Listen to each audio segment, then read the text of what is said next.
To start off with tennis, we had Djokovic versus Nadal. I used to support Andy Roddick, and Federer used to just maul him every time. According to me, he is the greatest of all time. That's subjective again.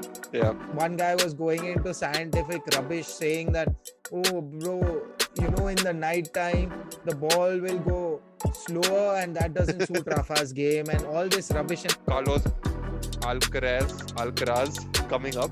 I think Medvedev will do well too. Gujarat Titans, they have won the IPL. It's their first ever IPL and they won the IPL. And we have Hardik Pandya as captain. And Ashish Nehra was their head coach. The giants of the IPL in terms of CSK, Mumbai Indians and Kolkata Knight Riders, who were absolutely rotten this season. They just got demolished. You can't write this, right? I swear. If I know a little bit about cricket, I know nothing about it. This time, Ferrari as a team messed up their strategy. Checo Perez won this Grand Prix, Verstappen increasing his lead at the top and Red Bull increasing their lead in the constructors. The insane thing is there are 9 people in their squad who have 5 Champions League trophies. Well, they were talking about winning the quadruple as well, and we've seen how it ended. Ballon d'Or has to go to Benzema. Even Messi admitted it. So now, please, whoever's voting, Sri Lanka, I am a record man. Cigar in his mouth, dude. He looks like a gangster. It was Italy versus Argentina. How do you pronounce it? What is it? How do you pronounce that word? Finalissima. Yeah, so that was basically the winners of Europe versus winners of Copa America. And Messi, for some reason, got man of the match, but I honestly I didn't see him running at all on the pitch, except for when he had the ball. Yeah, he literally just walked. Netflix, we have done such a great analysis about F1. Please sponsor us. We are happy to plug in Drive to Survive if you guys want. Anyways.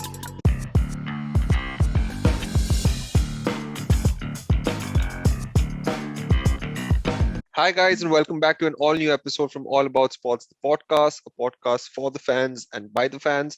Today you guys are joined by Mazhar. Hey everyone. And myself, Shubham. And today's episode is going to be a slightly different to what we generally do. We generally get on one topic, discuss the topic, give up our views on that. But today's episode is more like a quick cover up about different sports, because recently a lot of different things have happened in a vast variety of sports. So we just want to quickly touch upon some of the things that's happened and just give you guys a quick update and at the same time share our thoughts on it. To start off with tennis, we had Djokovic versus Nadal, a match between both of them. I think it's been a while since both of them have had a match, especially in the Grand Slam. And it was in the quarterfinals. There was a lot that people were expecting. Nadal has just come back from an injury, but again, he's on the clay court, so that's the area that he dominates. And Djokovic is playing his first Grand Slam this year after the controversy that happened in the Australian Open with his entire visa and immigration issue in Australia. Nadal comes out to win. He won the match in 4 sets, and it was a fantastic performance from him. But yeah, Mazhar, what do you think about the French Open? And specifically, let's talk about this match, and then we can talk about some other players. Firstly, I think everyone knows this. Whoever knows me knows that I'm a massive Rafa fan. Always have been since day one. Rafa's been my go-to player. I always like to support the underdog. So even before Nadal... sorry to cut you in, but are you saying that you're a Rafa fan first and then Federer fan? Is Rafa your number one? Yeah. All-time number one? Yeah, Rafa's my number one. Rafa's been my all-time number one. And there's a reason for that as well. Because I used to support Andy Roddick and Federer used to just maul him every time. So I never could get myself to support Federer. I respect him and I love how, and according to me, he is the greatest of all time. That's subjective again. Yeah. But what I'm saying is, like, in terms of what he did to tennis, the domination he created, and the fact that Nadal had to cater his game to beat Federer speaks volumes of Rafa's greatness as well. So it depends on where you stand in terms of history, because Federer broke a dominance of Sampras and Agassi and broke into the space, and then Rafa did the same to Federer, and then Djokovic has almost done the same to Rafa and Fed, but then they just recently, not so much recently Federer, but Rafa was still finding a way to win Grand Slams thanks to the French Open, of course. But So like I remember we were at uni when the game was going on, and everyone was like, "Oh, I don't think Rafa will win. I think Djokovic will take it."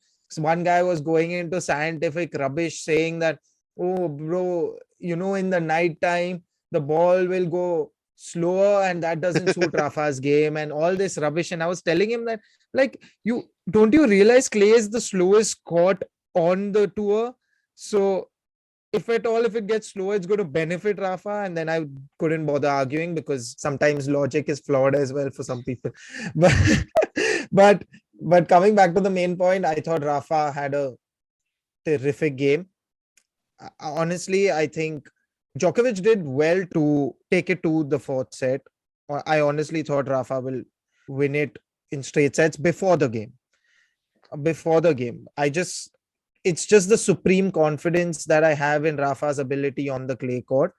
But it was still, it's just sad that they had to play each other in the quarterfinals. And I don't understand how the seedings work, because I know Djokovic being seeded first is understandable, but Rafa being fifth, being the Grand Slam champion, and given his legacy in at Roland Garros, didn't make sense to me.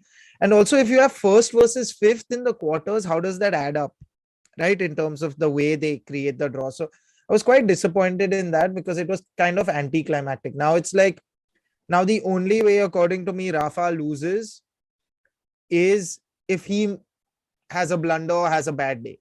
And that's pretty much it. Even if he has a bad day, there's no guarantee he'll lose because it's a 5-setter. So even if he goes 2 sets down, you never know, he can find his feet. So I think that's my only thing. Now it's Rafa against Rafa going into the final. But I think overall they've played 52 or 53 games. I think head to head Djokovic is ahead, no, still. Yeah, head to head Djokovic is ahead. But in terms of slams, I think it's 11-7 or something like that, if I'm not wrong. Okay. And in terms of finals, I think again it's Djokovic ahead in terms of finals. So since this wasn't a final, again Rafa's extended his record. But it's crazy, man, to think about two guys. It's absurd, and I think the legacy will always live on. But if Rafa wins this Open and goes 2 up, of course I would love to see Federer in Wimbledon. Hopefully we get to see them live.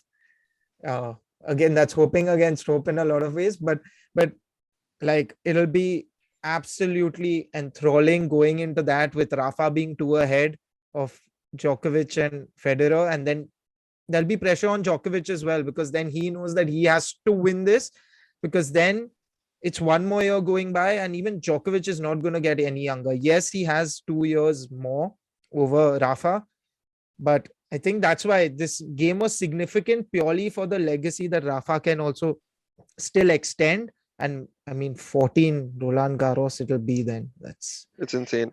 I feel like one thing that you touched upon is with Rafa, even like that guy's mentality is such a like warrior spirit and like such a warrior mentality. Even if you look at this year's Australian Open against, I think it was Medvedev, he was 2 sets down and then he came back to win 3-2. Even in this game again in the French Open, I don't know if it was the 3rd or 4th set, he was already broken, he was down, and then he came back to win tiebreak. Yeah, I think it was the 4th set. He came back, and that too, this is up against a guy like Djokovic, who's defensively amazing, extremely agile, extremely physical, and also is a very has a warrior mentality. So it just goes to show that Rafa is right now at an unbelievable level. And I personally just feel like, I don't know what. It might be because of the fact that it was Djokovic's first slam after a long time, but he didn't look like the Djokovic we've seen in the last 2-3 years. So I definitely think like he's not hit his peak yet, and hopefully we'll get to see his peak in the Wimbledon. But I love the fact that you touch upon the point that you touched upon. If Rafa wins the French Open, which most likely he will, he goes 2 up. Then it like I don't see Federer really win 22 given his injuries and given the fact he's 40. But for Djokovic, and this is just something I feel, I might be wrong, I feel if, for example, if Nadal ends his career with 22 slams and even Djokovic gets 22 slams, no one will consider Djokovic in the same category as these guys. Djokovic has to win at least 1 or 2 slams more than whoever finishes with the highest for him to be considered as one of the greatest, because I don't know, there's just something about Nadal and Federer which surpasses their title, surpasses the amount of Grand Slams they win as compared to Djokovic. But yeah, huge credit to Nadal. I think he is having a fantastic season. If he wins French Open, it is 2 out of 2 slams in 2022. And yeah, it's just going to be amazing. And obviously, like in tennis, we have these three goats. Currently, there are two in the tour, and hopefully Federer recovers quickly from his injuries. And but there are some other players also. In Australian Open, we had Medvedev, and since then we have Carlos Alcaraz coming up. He had some crazy tournaments leading up to the French Open, but unfortunately he got knocked out in the French Open. I was hoping to see him go further. What are your thoughts about this young player? And if there are any other players who've caught your eye and you think they could potentially be the future after this triumvirate of sorts is finally broken? Yeah, I think Alcaraz is right. Like in the beginning, I thought, is he being overhyped? And is it unfair to compare him to Rafa? But his tenacity, the way he plays, the fact that he also pretty much can, it's so hard to hit a winner against Alcaraz. Like, I think that was the key difference when Zverev beat him as well in the French Open, was the fact that Zverev had big serves and he always has that in the back of his pocket, but he was acing it after acing it after acing it. And that's so hard on clay, especially to serve an ace, given how the ball slows down. So I think credit where credit's due to Zverev. He needed to bring his A plus game rather, to take down Alcaraz, because he's been phenomenal. Of course, he beat Rafa as well on clay in the lead up to this. And Rafa didn't have a great lead up, right? He lost 2 clay tournaments on route to Roland Garros. So I was a bit worried for Rafa at that point, but I mean, he delivers so when far it so matters. good. Exactly. And also I feel like Alcaraz would have been Rafa's biggest threat. Apart from Alcaraz, Zverev, of course, is up there. Rublev is there. These are consistent players who are now making it to the quarterfinals or semifinals and knocking each other out, which is fair, which shows that it is a competitive field, but they are the best of the rest.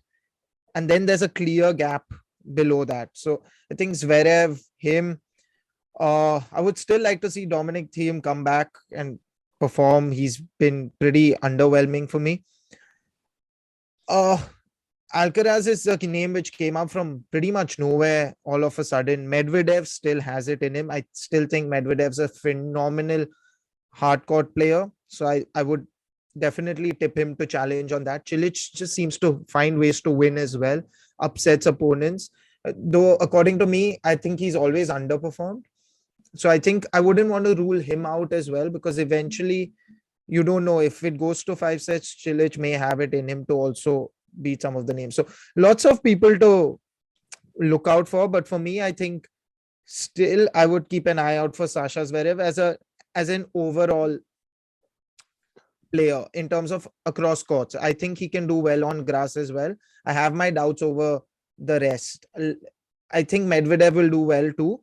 But then again, you have to face the monsters in Rafa or Djokovic. And if Fed plays, then of course on grass, he is the king. Let's those are the facts. It's only Djokovic who has managed to trump him in recent times. And then there's always been that back and forth between Rafa and him. So lots to look forward to. I think it's exciting times for men's tennis.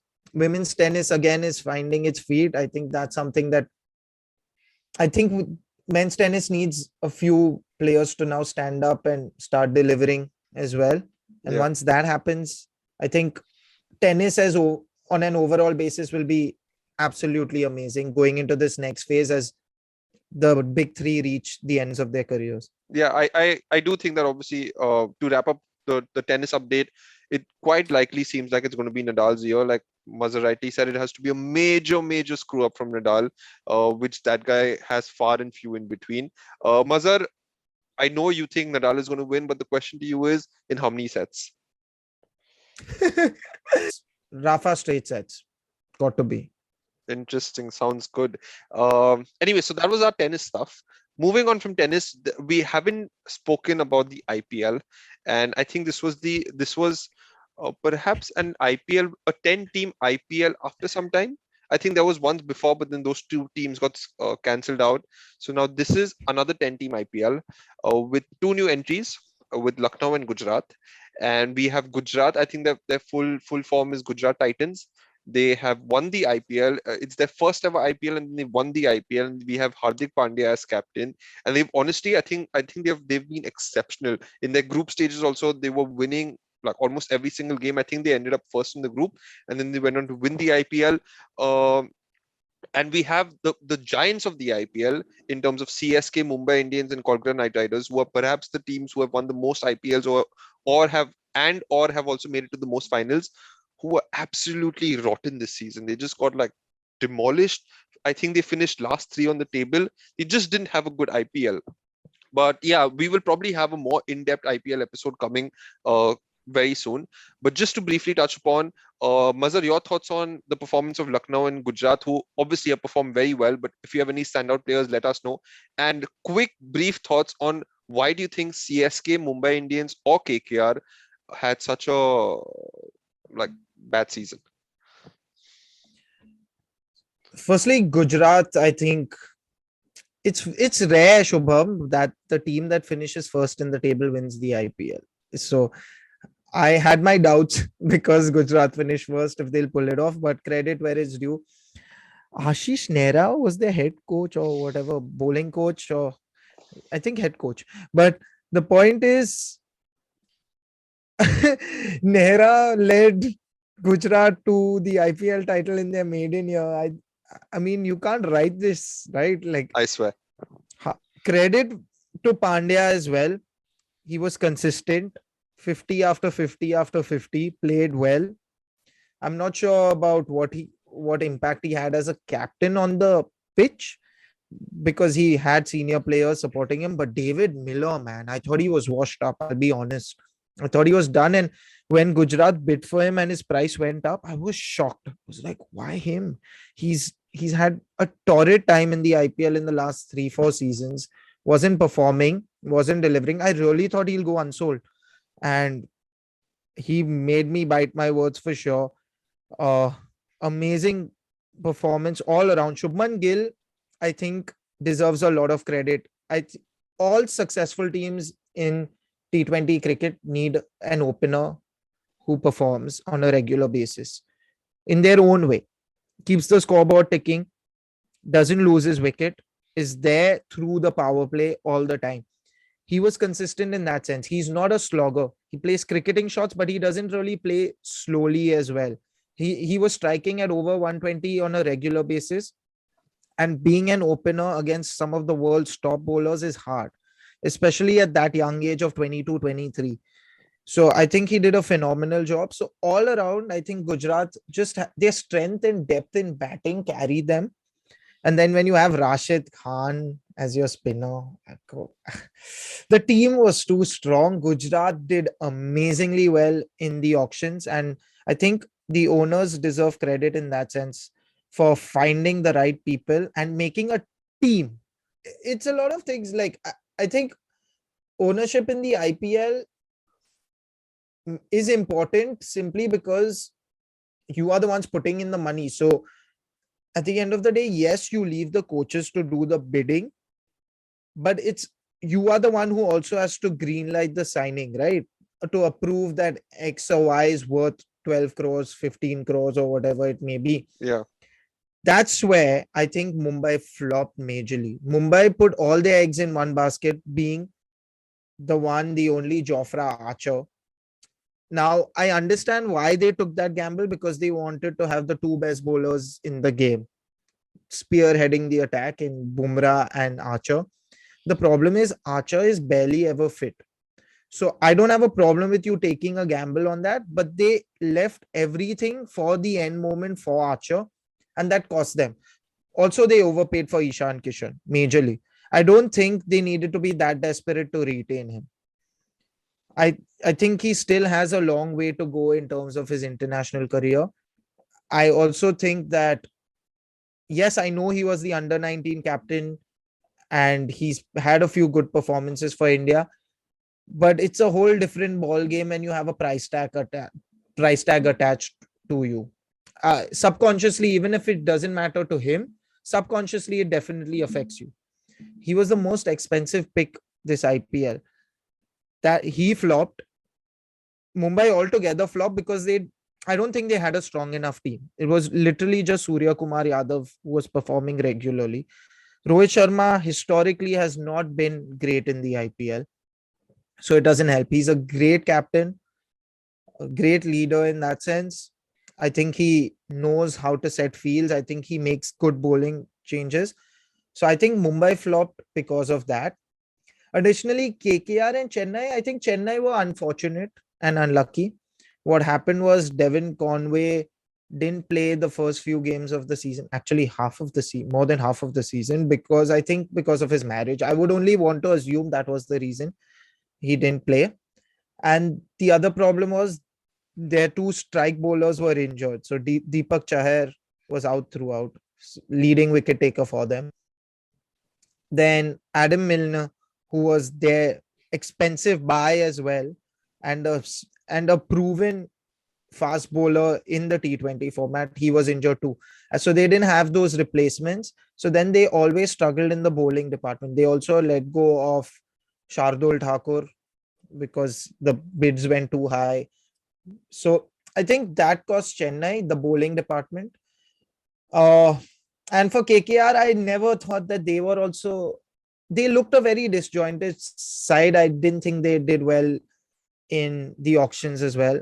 Because again, Gujarat and Lucknow did very well in terms of the auction. So two teams having such a strong lineup meant that two other teams had to suffer. And I think Mumbai and KKR were on the receiving end in terms of that. So all in all, the IPL was not a great spectacle this time, according to me, because a lot of the games were one-sided. And I think that's something, and that was simply because two teams are way too strong.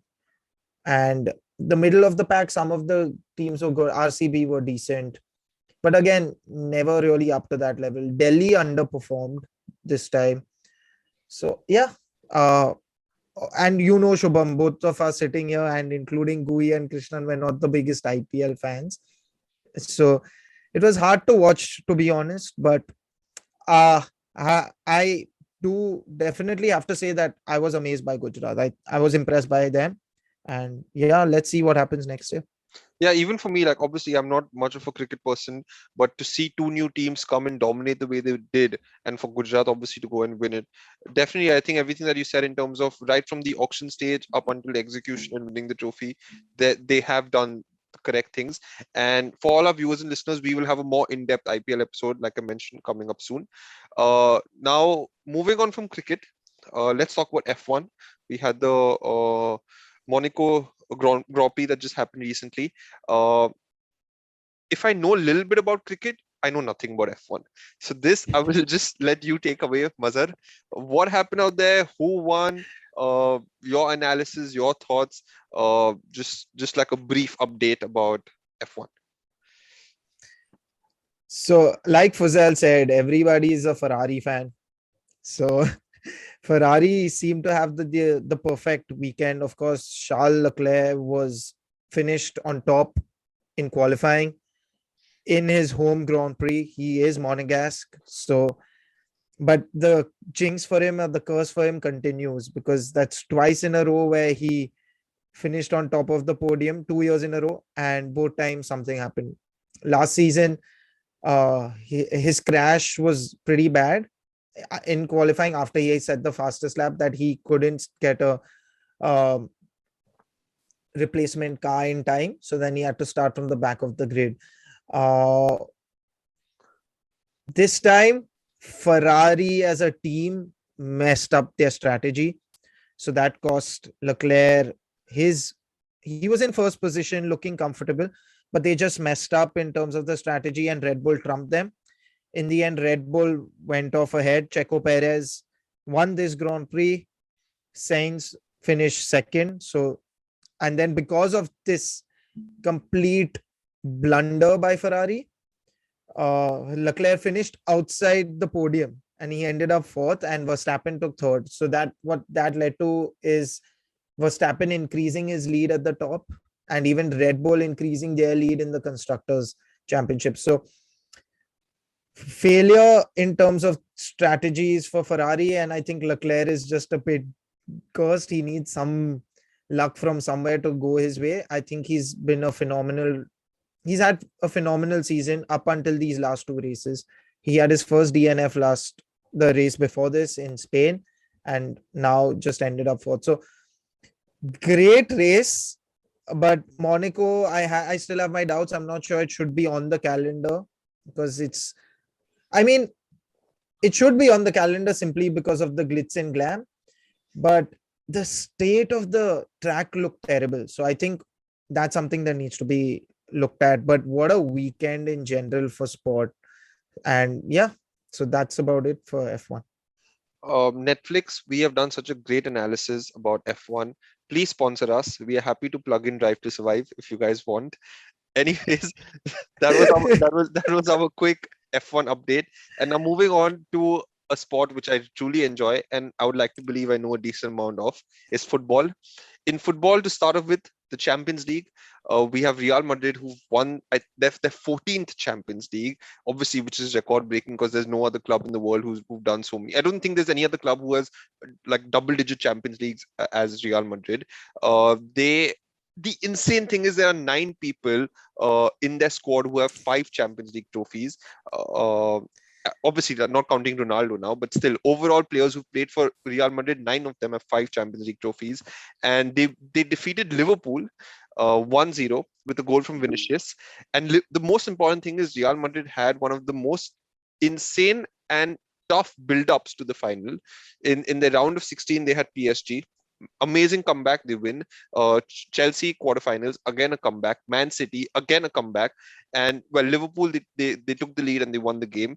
There were a lot of doubts about Real Madrid doing it, and obviously we had our Scousers who were very cocky about the fact that Liverpool are going to win it. Well, they were cocky about winning the quadruple as well, and we've seen how it ended.